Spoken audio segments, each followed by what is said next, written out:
সুধা ঠাম্মিকে দেওয়া কথা রাখতে পেরেছে। সে কাতলার ফ্রন্টকে পুলিশের হাতে তুলে দিয়েছে। আর এদিকে দেখা যায় তেজ মানসকে বলে, কি হলো বলুন, কাকে ফোন করেছিলেন? মানস তো খুব ঘাবড়ে যায়। তখনই অভিজিৎ বলে, ফোন করেছিল মানে? এই তুই কাকে ফোন করেছিলি? তখনই মানস ওখান থেকে এক ছুটে পালিয়ে যায়। আর তেজ আর অভিজিৎ মানসের পিছনে ছুটতে থাকে। এক পর্যায়ে ছুটতে ছুটতেই তেজ মানসকে ধরে ফেলে।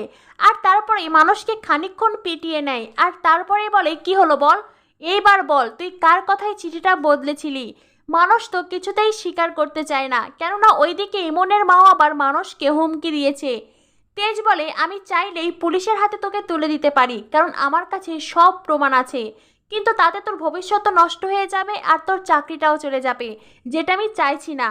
অভিজিৎ বলে, ও স্বীকার করবে না মানে? দেখি ওর ফোনটা। এই বলে মানুষের পকেট থেকে ফোন বের করে নেয় অভিজিৎ।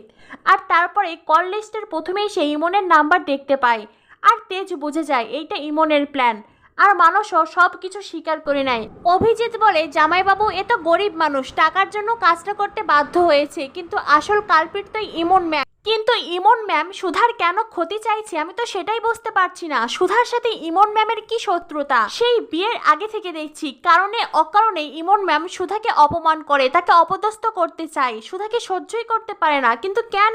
তেজ মনে মনে ভাবতে থাকে, কারণটা আমিই জানি ইমন কেন সুধার ক্ষতি করতে চায়। আগামী পর্বে দেখানো হবে তেজ গাড়িতে আসতে আসতে একজন ফুল বিক্রেতা আসে। তখনই অভিজিৎ বলে, সুধার গোলাপ ফুল খুব পছন্দ।